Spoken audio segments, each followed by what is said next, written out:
Jason, and we're back. Happy New Year, everybody. Hope everybody had a safe holiday. And yeah, we're here. We're back after a long hiatus. We return with the UFC back on our screens, and I'm frothing at the mouth. I feel like a caged animal at this point. Handing over. And I just made it into the front door in time. Right. You know, as well as I feel like all the rest of the fans do. So now we can also stop betting on our Cambodian gerbil races at midnight, right? Or, you know, and it's coming through our screens, not through Stream East anymore, guys. We made it out of the Russian guys siphoning our info from unsuspecting fans. And you can stop charging your friends for the pay-per-view, you know, but you know you're sliding in that Stream East. And once it buffers, it's a wrap. But the UFC is making its very, very expensive debut back on Paramount. And fighting in the main event, we have Justin Gaethje versus Paddy Pimblett for the vacant lightweight title. I'm having a blank here. And unfortunately, early Wednesday morning, we got some news that Kayla Harrison is out of her fight with Amanda Nunes due to a neck injury. So prayers up for Kayla. She definitely reinvigorated the women's division since Amanda had left. And we're praying for a healthy recovery. Honestly, the video she posted, she sounded very scared. And, you know, a few athletes have fought with neck issues. Aljamain Sterling, Yoel Romero, he has like a fused neck. I think also Aljamain Sterling, and they went on to do great things in their career. But yeah, we are back. And also, while we were gone, we got some news regarding Dana and Mark Zuckerberg, the owner of Facebook and Meta. They inked a 5-year deal for the naming rights of the Apex. Besides the revolutionary ref cam, I mean, what else could Meta do to push this sport? Maybe a better ranking system, a fresher take on just the UFC company as a whole. You know, maybe Zuck would bless the UFC graphics department and put a little fucking foot in their ass to give us a better poster every once in a while, right? It's something worth my beautiful brown eyes to lay upon. But no, we get to call the Apex now the Meta Apex. That's what we get. Home of UFC BJJ, Power Slap, Zuffa Boxing. It's means nothing really in our quest for more diluted dog shit of a product. That means we further the Apex, means more Apex events, which is just annoying. Because I'm tired of the Apex fans. First of all, I wonder if they're going to renovate the place or so that it can hold more people. Maybe that would be interesting, but still, it's the Apex regardless. So, guys, we've been zucked, and if we don't stop this, he's gonna keep zucking all over us, guys. We just got zuckified. But yeah, that was a very interesting set of news. But hear me out here, guys. Hear me out. I think Zuck needs to compete in UFC BJJ. I mean, he's been practicing the sport. I mean, he practices with all the top guys. I mean, him and Volkanovski are just pen pals. Surprised Zuck doesn't have a little place on his farm in Australia.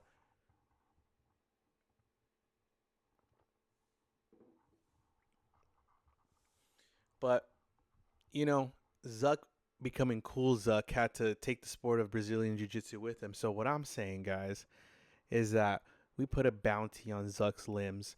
I want bloodshed. Put him in the bowl. It's such a skateboard term. I hate that. The bowl, right? But I want the blood of the rich on the mats. I want some real pain from this guy. I want to see also if he could do it. I mean, if he's investing so much into the sport, I mean, and he's training, come on, throw him in main event. Throw him in the main event. Throw him in the White House card. Come on, you got to do it like one does it, where they have multiple events, multiple martial arts in one. Throw Zuck Mikey Musumeci off the bat. Give it to him. Give him Rusumar Palhares. Yes, give him Rusumar Palhares. Let's get Zuck up to heavyweight status. Guys, the UFC is getting boring. Let's be honest. It's been a problem for a long time now. We need something to bring Dana back, the old Dana. Like, we need Dana Pink back. But I feel like we need a blood feud to have just a fire under his ass to get his love for the UFC back. Another like counter character. I don't think we've ever needed a Tito Ortiz character more than we do right now. Someone who's just on top of their game and challenges the boss. Someone to bring Dana's rage back. It's also just Dana. I think he's just bored of the UFC, bored of his product. I mean, that's why he's doing Zuffa boxing, did Power Slap, because he needs something different. But it's just the product now is just such a huge machine where those three letters, the UFC stand on their own and they don't need a mouthpiece anymore. I mean, you're tuning in every Saturday, even if it's like a UFC fight night at the Apex. I mean, some, albeit some, yes, are very, very boring and they just don't.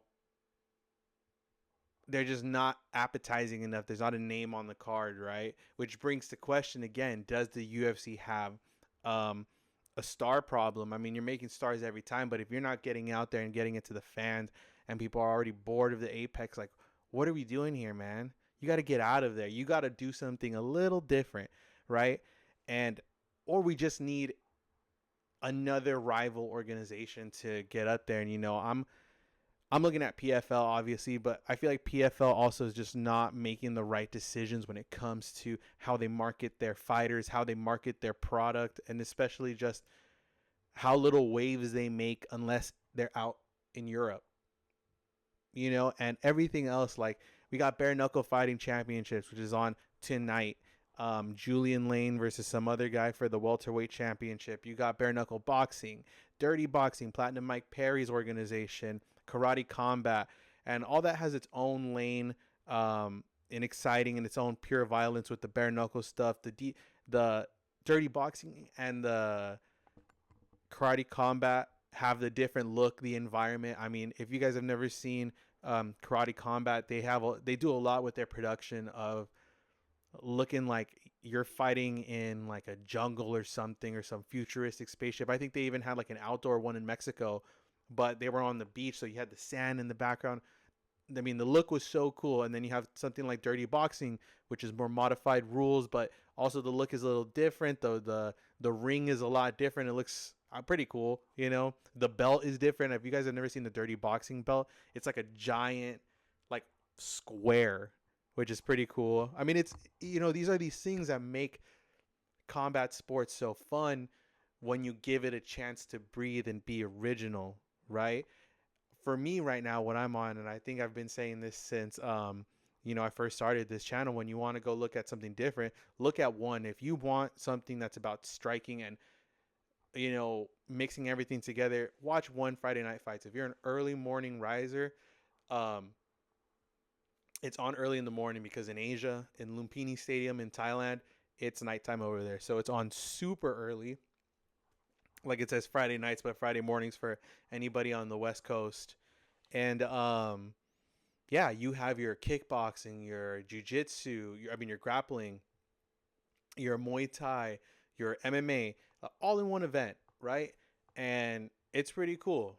Like I said, go out there, go branch off and find what you like, because there's a lot of shit out there that, is doing a lot of cool shit. Ryzen, let's get into it. UFC 324 this Saturday. This Saturday, the 24th. Guys, it's back. We're here. We're back. We're fucking back, man. I'm so excited. So happy that the UFC is back. I just got a new iPad, so I'm fucking figuring out how to fucking work. I've never felt more like a fucking boomer my fucking entire life. I swear to God. And this isn't even like the new iPads. It's like the one that still has the button and shit. And I swear to God, it's like put a new piece of technology in front of me and I'm starting to get like an old man. What am I doing, guys? Oh, that's tough, man. It really hit me right now, right in front of you guys, about how much of a fucking boomer I'm becoming. What are we gonna even call like the new generation boomers? I have the cringiest. 33, 35, 35, 35, 38, 39, 40. Elder millennial. Elder millennial. But yeah, the 24th, we are back. UFC 324. All right, guys, let's start at the bottom. We got Adam Fugit versus Ty Miller in the welterweight division. Adam Fugit 10-5. Seems to have really great wrestling. Obviously, you want to stick to that. Ty Miller 6-0, undefeated with clean striking. Needs distance control to avoid a takedown. So we're looking at a rangefinder versus a wrestler. 10-5, 6-0. I think Ty Miller's a lot younger. Not much to say there. We got the return of Ricky Tercios. That, if you guys have never seen some of his fights, that guy is a tough ass. He was in the Ultimate Fighter this season with Volk. Oh, I keep forgetting. It's the one season with Volkanovski in there, and he's a coach, and he's on Volk's team, and he's a very inspirational character. Really cool guy. Seems like outside of the cage versus Cameron Smotherman, a Dana White Contender Series alum. Ricky Tercios, like I said, 12-5. A lot of pressure. This guy's a creative striker. He's not scared to fucking go in the pocket, trade with you, do some fucking spinning shit, some flashy shit. Kind of reminds me a little bit like an Anthony Pettis. Guys, his long hair. The guy's super into anime. For any of you anime lovers, I mean, like I said, go watch some of his post-fight interviews. He's a very inspirational guy, telling you to chase your dreams. Cameron Smotherman, 12-6. So we have a kind of similar esque record here. Good boxer, decent pace. He needs to try to find a way to get under Ricky Tercios' creative striking, maybe in one of those pockets, set up a good takedown, or use MMA boxing to set up a takedown. That's going to be a good fight. I'm looking for a scrap there. We got Josh Hockett, another Dana White Contender Series. Also, I think he's played for the 49ers, if I'm not mistaken, versus Denzel Freeman, a former LFA champ, going into the UFC. Denzel Freeman is freaking jacked. I saw a picture of this guy. I think I have a picture of him on the screen right now. This dude is jacked as a motherfucker. I mean, this guy is built. No wonder this guy probably running through people in the LFA to get to the UFC. Josh Hockett, 7-0, undefeated prospect, dynamic power. Looks like he's not too good in the wrestling division. Probably looking to just steamroll through Denzel Freeman. I think it's going to be very hard. Denzel Freeman kind of, like I said, 7-0 versus 7-1. So Denzel has been there. Probably won to lock up in a clinch against Hockett, but a good heavyweight scrap. Here we go. We got Michael Johnson, the UFC vet, versus surging contender Alexander Hernandez. Listen to this record of Michael Johnson, 25-19.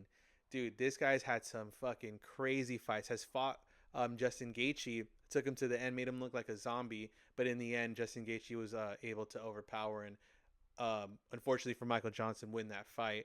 But dude has been in some crazy scraps. Like I said, UFC vet. I think he got a knockout or a TKO in his last fight.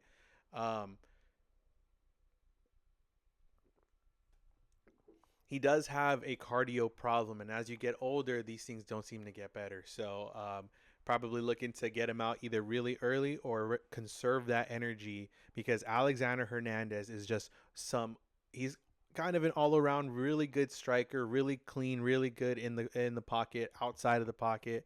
Also very, very, very game in the wrestling department. Right. This fight is a vet versus a young fighter. A lion versus the sheep kind of deal here.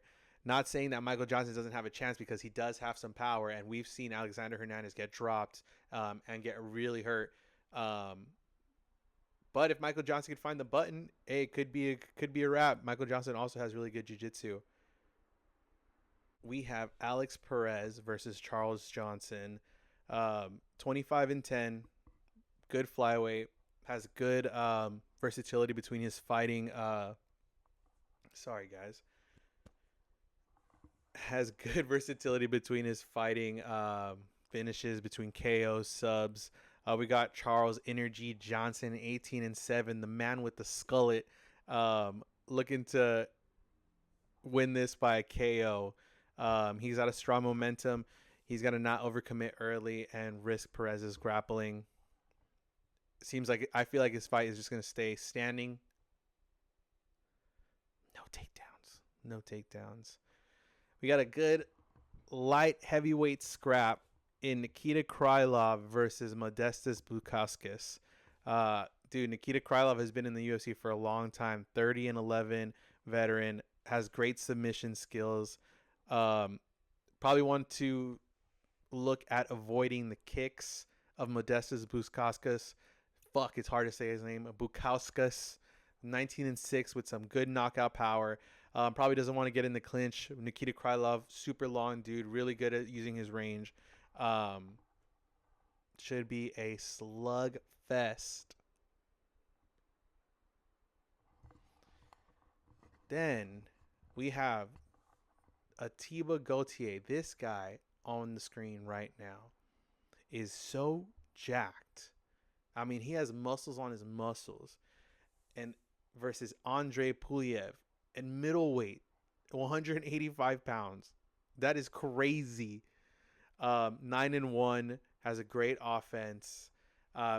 Atiba's got to get his head off the center line and stop standing in front of people. Very susceptible to the jab.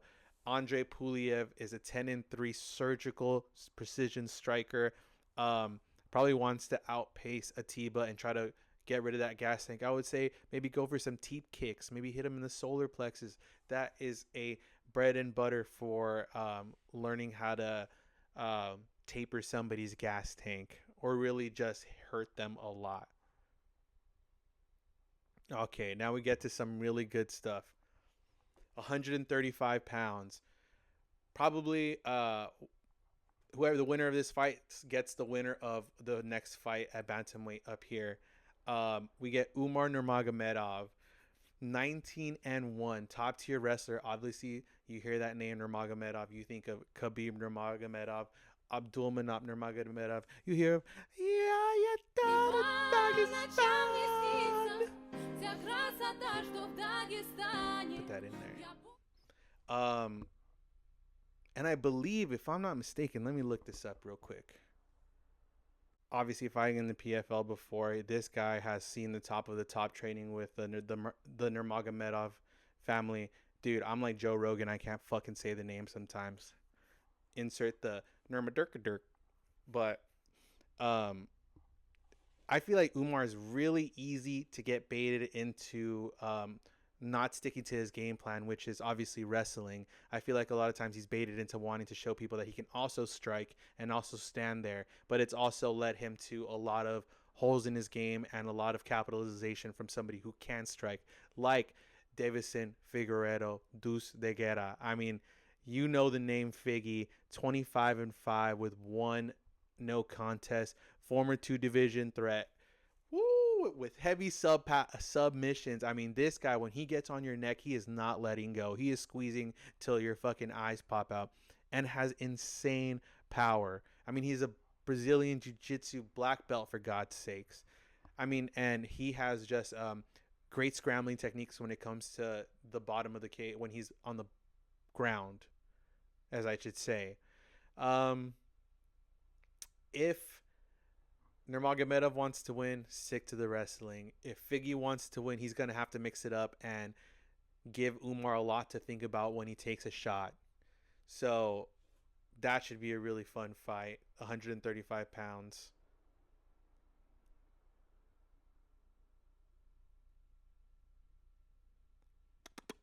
God, do I look fucking stupid sometimes when I'm just looking at shit?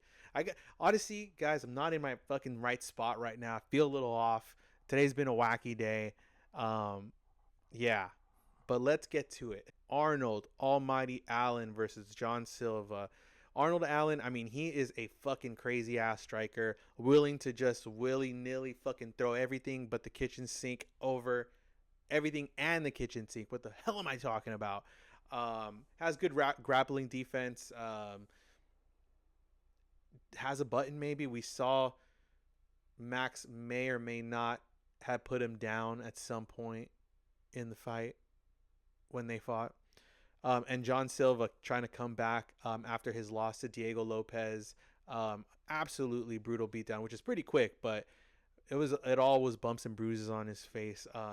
If Arnold can tee off on John and not get caught and baited into these stand in front swing and bang fights, then Arnold Allen could edge out John Silva. If John Silva manages to back up Arnold Allen enough to where he can cut a lot of his range and get him up to the cage, maybe throw some takedowns in there, but it would have to be against the cage.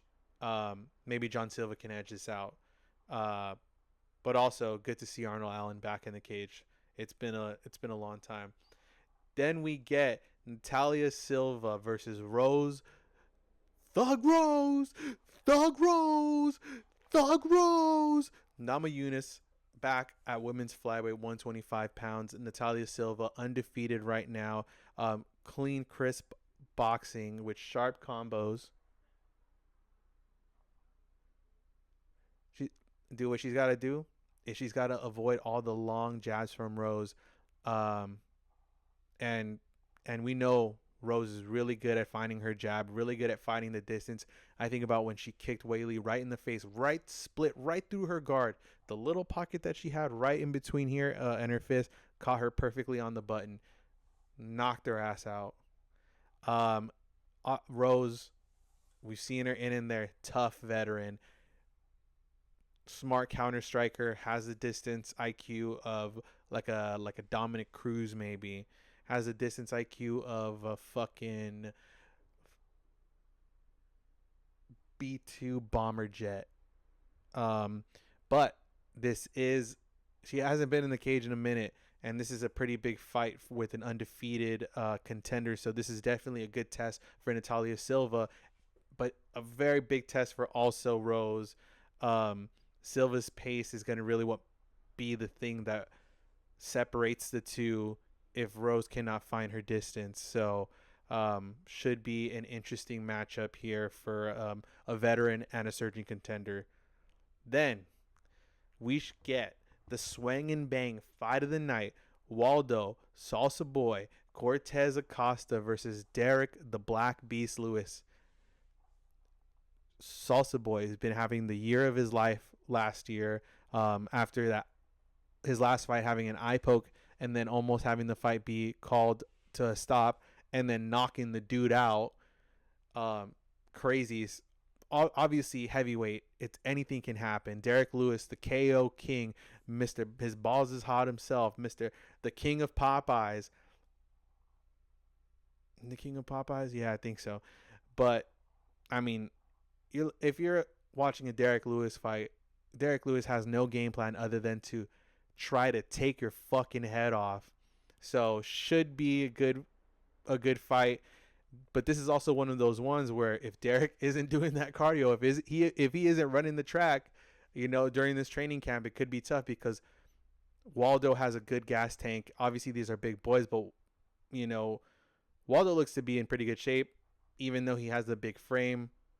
Seems to be able to weather the storm. So Derek's best chance is like that first round, but we'll see. You never know. Derek's been in the game a long time, and he'll really show if Waldo is ready for the big leagues. And then we get our co-main event: Sean O'Malley versus Song Yudong. We know Sean, accurate, technical striker, has great range control. I mean, this guy has a wide stance, always in and out, in and out, in and out, outside of the cage, cutting angles, trying to find these beautiful, beautiful angles in order to land some devastating power. Um, but he has a very, very tough task ahead of him in Song Yadong. Dude, Song is all around great striker, great wrestler, all around great mixed martial artist. Comes from Team Alpha Male, um, and you know those guys know how to wrestle. You still have Uriah Faber out there coaching, but nothing like Song Yadong. No, I'm lying. I'm lying. He's fought Marab, so he's probably seen even worse. And Song has everything also, plus that explosive striking. Song can put it away in a couple rounds. Sean's got to watch out for this. It's a very interesting matchup, I'd say. If Sean can find a rhythm, he has a chance of picking Song apart. If Song can find a way to get Sean to the cage, like I say, it's all the time with these range fighters. You get into the cage, you cut off the angles, you hit him right where it fucking hurts, and you take him down and you beat him there on the ground. But I also wouldn't be surprised if Song would want to open up and just trade, because Song is a very exciting fighter and Sean is a very exciting fighter as well. And it's interesting because I know Song is on the up and Sean is on the down. So Sean really needs a win. Um, Even he admits, even a joking way, right, that he's on the prelims. He was washed, and because Kayla and Amanda is no longer on the card, um, that it elevates his stardom again, right, for a little while. And then guys, mm, Justin Gaethje versus Paddy Pimblett for the interim lightweight title. And we got some clarity where Taporia might be coming in. I think he said a tweet maybe sometime May, June. So that's very good. So we had them for the interim instead of the vacant title at 155 pounds. 5 rounds of violence, 5 minutes to decide who's a champion. We have Justin Gaethje, the highlight, 26-5. Insane striking, very creative striking. How many rolling thunders have you seen this guy fucking do? It's insane. If you know Justin Gaethje, he has some insane leg kicks. Some insane, heavy, hard leg kicks. So Patty's if Patty's willing to keep his leg out there, it's going to get chopped into 1,000 pieces. And we've seen Justin be there with the toughest of them. He fight Michael Johnson, and like I said, Michael Johnson had him in zombie mode. It was one of the first fights when it was Reebok, and I think he was World Series of Fighting champion before he had entered the UFC. And Michael Johnson had him on ice skates during the fight. It was like chicken dance type of shit. I'll put a clip or something in here, but Justin Gaethje has great cardio. Sometimes, when he gets in his zone, sometimes he leaves himself open to a lot of punishment from more technical strikers. So he's got to be very careful for that. He has good grappling skills. He's a wrestler. He does a lot of wrestling. And then we go to Paddy Pimblett. Obviously, this guy is like a meteor. His star went through the roof when he came through. I think former Cage Warriors champion. Really creative striking. Has some good submission attempts, but he needs to keep his hands up in this fight. If he wants to live, if this man wants to live, hear me. If this man wants to live, he's going to have to keep his fucking hands up, because Justin Gaethje can put your lights out at any fucking moment. Any moment. So he's got to be careful, because he's been almost sat down by Luigi Vendramini, I believe. It was like a second fight. And so he leaves very big openings, because when he smells blood, he gets very excited. And even though Justin is a very exciting fighter, he tries to stay calculated, and I think that's all due to his coaching with Trevor Whitman.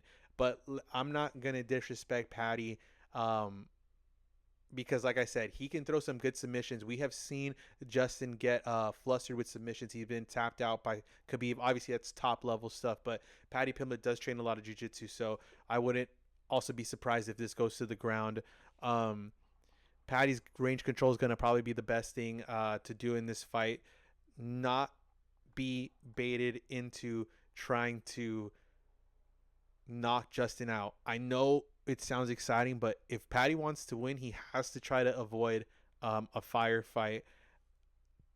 So, I mean, you don't know. This is championship level fighting. It could bring out a different level in both of them.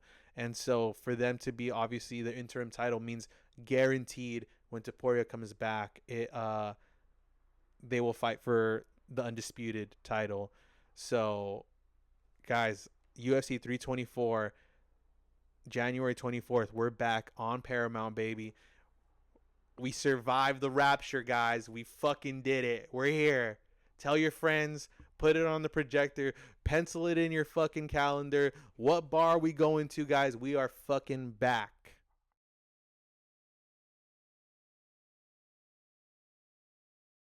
Other UFC news, we get a big matchup here at UFC Seattle, UFC Fight Night Seattle. The return of Israel Adesanya, the last style bender. You heard it right, guys. After a loss to Nasruddin Imavov, we get the comeback of Izzy himself versus Mr. America. Mr. America, Joe Pyfer. Mr. I'm never going to Mexico. Make my tummy hurt.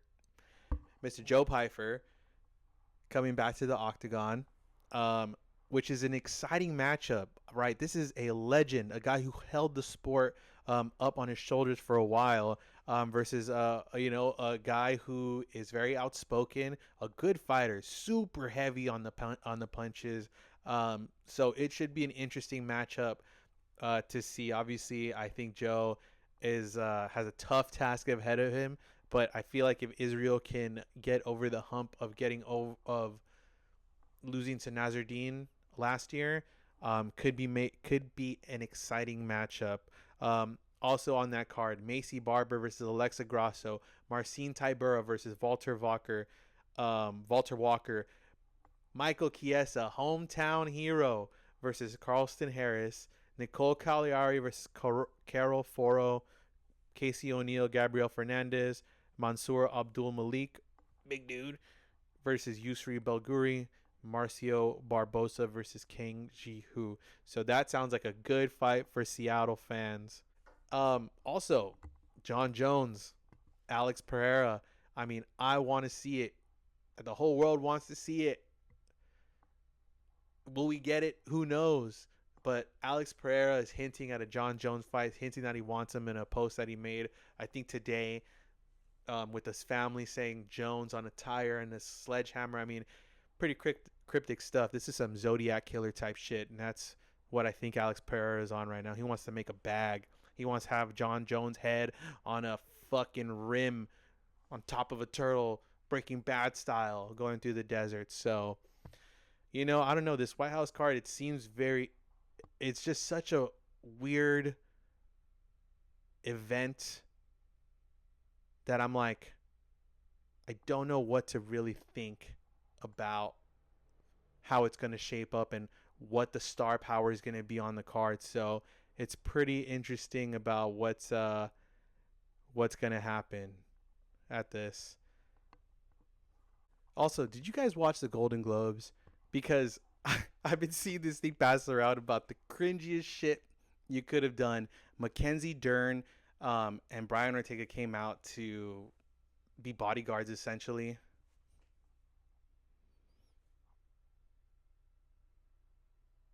And it just was the cringiest shit I've ever seen in my entire fucking life. Obviously, it's because the UFC is moving to Paramount. They want to make a big splash. I think I seen, obviously, fucking guys have it so fucking easy when it comes to like award shows. You just bring a tux, all right, cool, everybody. But man, Mackenzie Dern looks so beautiful in her dress. Whatever. They definitely fumbled that because they came out in the full fucking kits to a fucking show where everybody's dressed obviously super fucking beautiful, and it's this really important night for these stars.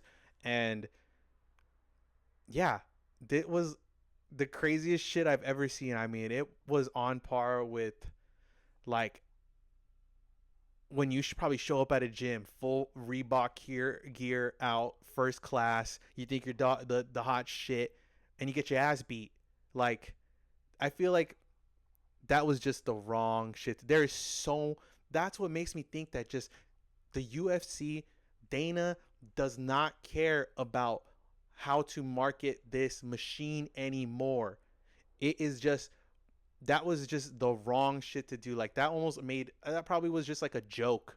You know, people in TV like, ah, that's funny.